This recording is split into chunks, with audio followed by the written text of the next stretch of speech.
Hi అండి, welcome to Usha channel. ఈరోజు వీడియోలో సేమియా పాయసం అయితే చాలా ఈజీగా సింపుల్గా అయితే చేసి చూపిస్తున్నాను. 10 నిమిషాల్లో రెడీ అయిపోతుంది ఫ్రెండ్స్, చాలా ఈజీగా. నేను ఇక్కడ ఎంటీఆర్ సేమియా ప్యాకెట్ అయితే తీసుకున్నాను. తర్వాత సేమియాని వేయించుకోవాలి.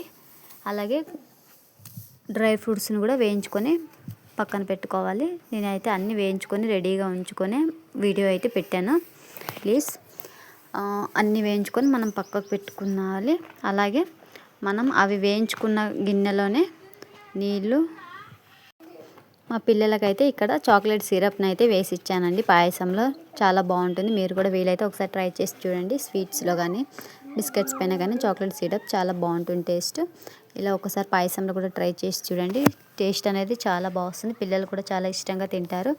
ఇంకా డ్రై ఫ్రూట్స్ని అయితే నేను చూడండి ఇక్కడ నెయ్యిలో అయితే వేయించుకొని పక్కకు అయితే పెట్టేసుకున్నాను. అదే వేయించుకునే గిన్నెలోనే వాటర్ని పోసుకొని ఉడకనివ్వాలి. అలాగే దాంతోపాటు మనం షుగర్ని కూడా యాడ్ చేసుకోవాలండి. దీంట్లోనే మనం ఎంత షుగర్ తింటామో అంత మనకు స్వీట్కి తగ్గంత వేసుకోవాలి. ఇక్కడ నేనైతే ఒక 2-3 స్పూన్లు అయితే షుగర్ అయితే వేసుకున్నాను. వేసుకొని దీన్ని ఉడకనివ్వాలి. చూడండి ఇలా అయితే అన్నీ వేసుకొని షుగర్, వాటర్ అయితే వేసుకొని యాలకుల పొడి కూడా వేసుకొని ఉడకనిచ్చుకోవాలి. డ్రై ఫ్రూట్స్ని అయితే వేయించుకొని పక్కన పెట్టుకున్నాను. తర్వాత సేమియాలను కూడా మనం వేయించుకొని పక్కన పెట్టేసుకోవాలి. దీన్ని అయితే మూత పెట్టుకొని 10 నిమిషాలైనా వదిలేయాలండి. చూడండి తర్వాత ఇలా ఉడుకుతుంటాయి. ఇలా ఉడుకుతున్నప్పుడు మనం పెట్టుకున్న సేమియాలని వాటిలో వేసి దీంట్లో కలుపుకోవాలి. ఒకసారి బాగా ఇలా ఒకసారి మంచిగా కలుపుకొని తర్వాత కొద్దిగా ఉడకనివ్వాలి. వీటిని ఇలా ఒకసారి ఇలా మంచిగా కలుపుకుంటూ ఒక 2-3 నిమిషాలు ఉడకడానికి వదిలేయండి. చాలా ఈజీగా ఉడికిపోతాయి ఫ్రెండ్స్. అంతేకాకుండా వీడియో చూసి అలాగే వెళ్ళిపోకుండా వీడియోకి ఒక చిన్న లైక్ ఇచ్చి మా ఛానల్ని సబ్స్క్రైబ్ చేసుకొని కామెంట్ బాక్స్లో మీ వీడియో ఎలా అనిపించిందో కామెంట్ చేసి వెళ్ళండి తప్పకుండా. చూడండి ఇలా అయితే సేమియాలు అయితే ఉడికిపోతున్నాయి. డ్రై ఫ్రూట్స్ని కూడా పక్కన అయితే పెట్టేసుకున్నాను వేయించుకొని. డ్రై ఫ్రూట్స్ అయితే చూడండి వేయించుకొని పక్కకైతే పెట్టేసుకున్నాను.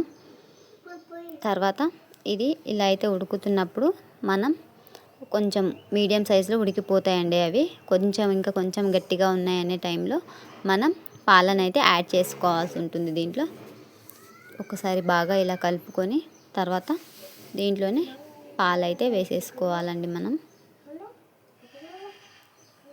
కాచి పెట్టుకున్న పాలను అయితే వేసుకోండి. మనం పచ్చి పాలను అలాగే వేయకుండా పాలని కాసుకొని వేసుకోండి.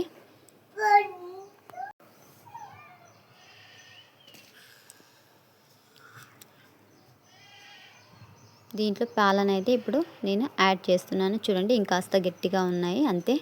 ఇప్పుడైతే పాలను అయితే మనం యాడ్ చేసేసుకోవాలి. చూడండి చల్లార్చి పక్కన పెట్టుకున్న పాలని దీంట్లో వేసి మనం బాగా ఒక్కసారి కలుపుకోవాలి.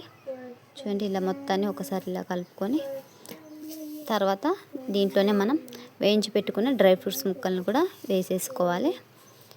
డ్రై ఫ్రూట్స్ని కూడా వేసుకొని మళ్ళీ ఇంకొక 2-3 నిమిషాల వరకు లో ఫ్లేమ్లో కుక్ అవ్వనివ్వాలి. మరి ఎక్కువగా మెత్తగా కుక్ చేసుకోకుండా ఇంకాస్త గట్టిగా ఉంది అనే టైంలోనే మనం స్టవ్ ఆఫ్ చేసుకోవాలండి. లేకపోతే సేమియా అనేది చాలా గట్టిగా అయ్యి మెత్తగా అయిపోతుంది. తినేవాళ్ళు కొంతమంది మెత్తగానే తింటారు, కొంతమంది ఏమో గట్టిగా తింటారండి. ఇంకా ఏదో కాస్త గట్టిగా ఉందన్నప్పుడే మనం స్టవ్ ఆఫ్ చేసుకుంటే ఆ హీట్కే తొందరగా అనేది కుక్ అవుతుంది. ఫ్రెండ్స్ సేమియా పాయసం అయితే రెడీ అయిపోయింది. మరి టేస్ట్ చూసేయడం తినేయడమే మాత్రమే. మరి వీడియో ఎలా అనిపించిందో చెప్పండి ప్లీజ్ కామెంట్ బాక్స్లో. వీడియో నచ్చితే మా వీడియోకి ఒక చిన్న లైక్ ఇచ్చి మా ఛానల్ని సబ్స్క్రైబ్ చేసుకోండి ఫ్రెండ్స్.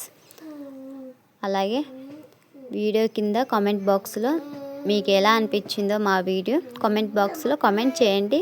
ఇంకెన్నో వీడియోస్తో మళ్ళీ మీ ముందుకు వస్తాను ఫ్రెండ్స్. బాయ్. నెక్స్ట్ వీడియోలో మళ్ళీ కలుద్దామండి.